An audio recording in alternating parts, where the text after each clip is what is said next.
Hello and welcome everyone to Riding with the Marks. We are back. Boom. And what better way to come back from this shitty pandemic than Army of the Dead? Way to cuss within the first couple seconds of the video. Way to get us demonetized. Whoops. That's, I guess that's to be expected. That's but my job. True. What? Wow. What to say about this crazy ass movie? So Netflix officially got an official release for Army of the Dead. So go check out your local theater if it's open, depending on what it is. But now it should be out there and you should be able to see it starting now. Yeah, we had a couple options actually, of a couple different theaters. We've talked about this on a live stream recently, but we got into our classic luxury theater. It was great times as always. But yeah, I don't think any too crazy of a theater experience. We usually have some story around that, but no, pretty. Other than these asshole kids that were on the steps that I just farted in their face. Okay, so I guess that's the crazy story. Yeah, some kids eating on a stoop, and then Matt decided like, no, I'm gonna walk through them, but had to rip one right after the movie as well. So there we go. You're making everybody detour around and then to go the longer way. It was a long detour too. I regretted it immediately being the nice guy. So the movie, wow. I mean, nothing to start off, nothing too crazy about the story. If you want to see a zombie movie that's crazy, it's got some smart zombies. If you didn't already know, slight spoiler. Alpha. The Alpha, yes. The Queen, as you've seen, if you've seen the trailers, the Queen obviously makes an appearance. The White Tiger. White Tiger! You know. Carol fucking Baskin. Yeah. That tiger messes some stuff up. Dude, if you've ever seen The Reverend with Leo and the bear. Oh, get ready, motherfuckers. Carol Baskin's tiger fucking shit up, man. They must have put some sardines on that guy. Something. I did love how, well, it's slightly spoilery, but the tiger acts just like a cat. So, you know, plays with its food. But man, crazy story. It was really cool to see this in the theater. I thought it was worth the theater experience. The gunshots, the music, you know, the score, sound effects were pretty awesome. Definitely see this in the theater if you can. Oh yeah, I loved it in the theater. All the clicking noises going around. There's one part that was spazzing me out. It was like left speakers, right speakers, and it kept clicking around. Yeah. I'm like, I'm freaking surrounded. So, some of the light, the way that the camera was hitting the, you know, like the flashlights from the guns and stuff like that, was kind of interesting. But I mean, what to say? It's action packed. Jumps right into the story. It is a very fulfilling movie. What I mean by that is in terms of length, it doesn't cut it short. I think it's probably about the right length. I was blown away actually because when I was like wondering, I'm like, oh, I wonder where we're at, and I kind of glanced at my phone already, and we were already over 2 hours, and I was like, holy shit, we're already over 2 hours.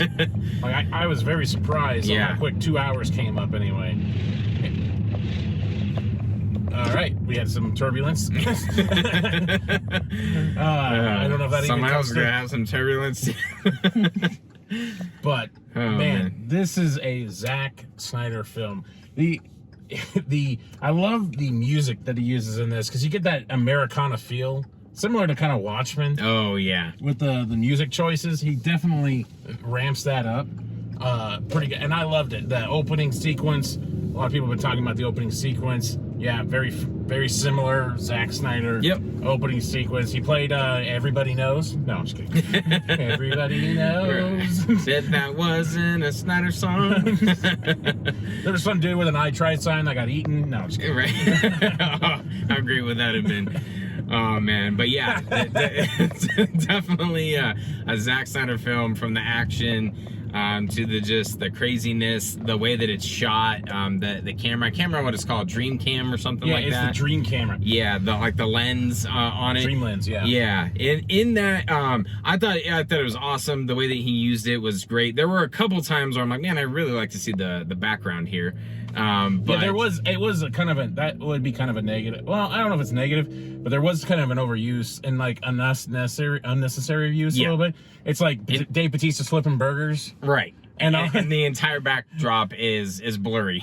Okay, except that's for him. fine. But where these two people are talking, let's not like make everything just like focusing in and out. Yeah, just general dialogue. That would be that. There's a couple things in this movie that that are typical tropes of a zombie film. I didn't hate them, but it was just kind of there. Of just a Hollywood film, I guess I should say. But yeah, and that would definitely be something, especially at the beginning. It's a little bit like, okay, this is just general dialogue. You don't really need to drop in and out or have the entire background be fuzzy. But hey, he was having fun with it, you can tell. In other aspects, he used it incredibly well. It was cool. There's a shot, this isn't spoiler, it's from the trailers, where the queen kind of backs back into it and it gets blurry.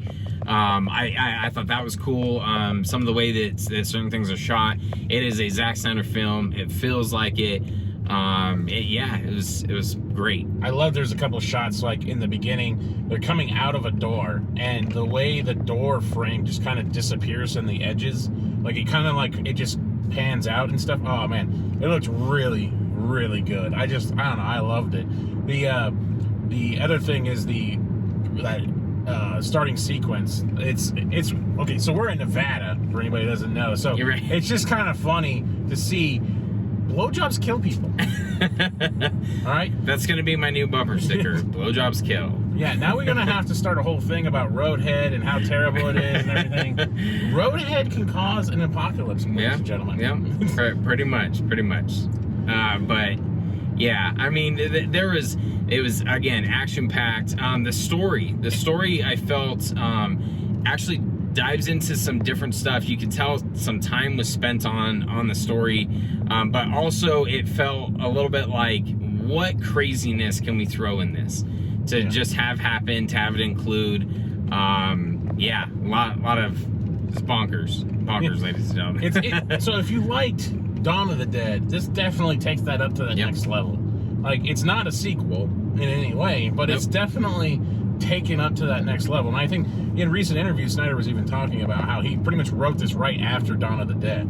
So it has Dawn of the Dead in mind, and there is a couple little things in here that would kind of not necessarily homages, but I don't know. It made me think of Dawn of the Dead. Yeah. So I don't know if it is an homage or not, but I will say the way that the characters play out is just like Dawn of the Dead for the most part, with like one exception. But there's a lot of difference. There's like relationships that are built in this, and I can see now what Batista was talking about when he said initially he thought, okay, this is just going to be a zombie movie, but then when he reads the script, he's thinking, nope, this is actually my chance to get into some acting. There's a lot of actually with two separate people that there's kind of just character building around that, relationship building, some opportunities for some solid acting, and so I could see why what turned Batista on to this script. The cast was great. There wasn't I don't think anyone that was annoying or I thought didn't belong. They all kind of served their purpose. You got to have a big group of people in a zombie film to kind of go in and basically try to capture millions of dollars. So they all kind of fit. Humor, there's some humor in this movie. I thought most of it was incredibly well placed. I actually enjoyed it. There were some things where I'm like, okay, whatever. But most of it I thought they did a great job. And then on the humor part, the person who, I can't remember the comedian's name, but the person who plays Peters in this movie, the one that had to fill for, what's his name, Chris? DeLay. Yeah, DeLay's spot, I thought worked really well. Okay. Yeah. Yep. So I thought I'm shocked that she fit in. Like she was in a lot more scenes than I originally thought she would be. And I don't know. Yeah, he did a great job of like kind of just inserting her into this thing. That was really well done. Yeah. It amazes me what technology can do. You can drop an entire character, put another new actor in it, in that spot, and it fit seamlessly. I think there was 2 times that I noticed, okay, that was obviously not her, and it was supposed to be the Chris Deo or whatever. The one time was, you can kind of see, I'm only focusing on her, but she runs up to like a car, and you can tell that there's she's an addition to that scene. And then there's another time where another character is supposed to be looking at her, but kind of looks over her head because of an obvious height difference. And so that was another time where I'm like, okay, that's obviously they had to drop him out, put her in there. But yeah, they even did some follow up, I think, ADR work to say she. Yep, to say she or her a couple different times. And so yeah, it fit really well. I don't think I think we know because we're deep in the weeds on this, but I'd be shocked if someone could point that out and go, wait, that person doesn't belong here. And as Matt said, had a lot more scenes than I thought, and actually worked with the cast. It wasn't just like by herself. She worked with the cast, not just by herself, and kind of worked together with them. So it's incredibly well done. I thought that was really cool to see how far technology has come and what the possibilities are. I think a lot of the effects were amazing. Oh, especially, man. I mean, when you go back, it's a $90 million Netflix film, and it looks great. The practical effects with the zombies look great. There's just some amazing looks that this movie has. And especially, you're trying not to be spoiler, but just some action scenes that are just top notch. And I couldn't get over how great some of that stuff looked. And, Richard Citrone played the ultimate alpha zombie. And fantastic job. I mean, he did. He had a presence for him. Yeah, he did. He definitely did. I was. I don't know what I was expecting, but I was amazed. The alpha zombie Zeus had a big part in this, large part. What was bigger than what I was expecting, for sure. And for Citrone to step into that role and have a presence about him, and there's a whole again character building of a zombie. What? It's crazy. And that's kind of what you get. That's the little bit of the difference in this one with these alphas, is you get a little bit of character development. Yep. You see, there's actually something that these characters have more to them. Similar to think of I Am Legend. That's kind of what when we came out, I was like, similar to I Am Legend. There's more to them than just simple eat, sleep, and shit, or whatever. Yeah, exactly.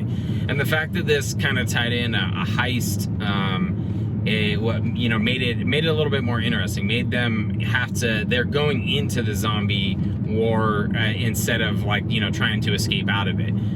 Then they go in and then try to escape out of it. So just added a different twist. Just some craziness, some character banter back and forth that added to the movie. That typically people are trying to work together, but there's always got to be one, if not two, assholes. Or three or four, however many. But yeah, it's just craziness. When we left, I told Matt it felt like maybe Eli as a teenager wrote this and went, all right, what does this movie need? Titties for sure, and then some just craziness, and then we're gonna have just as crazy and outlandish as it could possibly be, and then tightened it up a little bit, and there's Army of the Dead.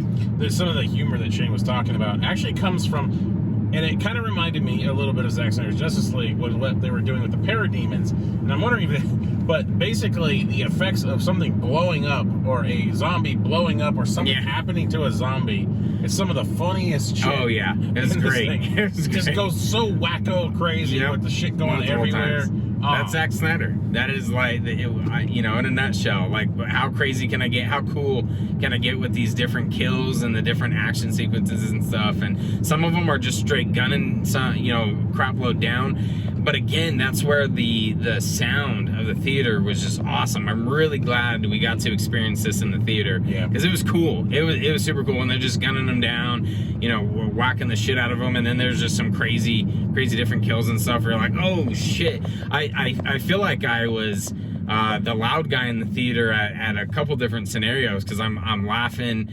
The cunt gets said, and I feel like I'm one of the only people that laughed. I don't know if you laughed at that, but it made me laugh. So,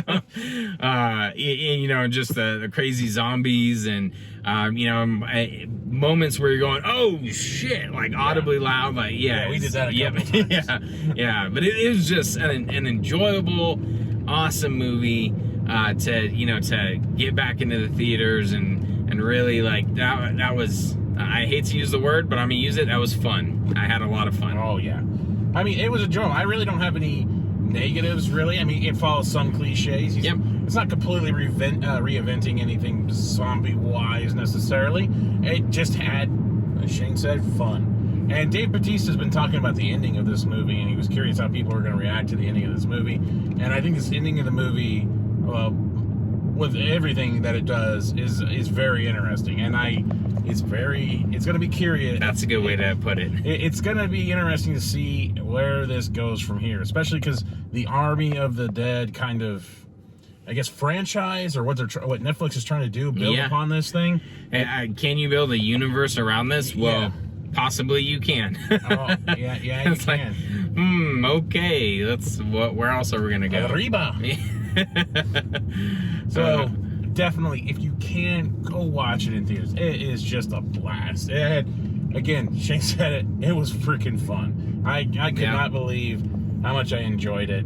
And I can't wait now to see it on Netflix. Yeah, absolutely. I'm gonna watch this probably quite a few times. I think so too. It's a great movie. You don't have to really commit yourself to sitting down and watching it. It's just one that you throw on and have a blast. It'll be cool to check out our home setups and awesome surround sounds and stuff with that as well.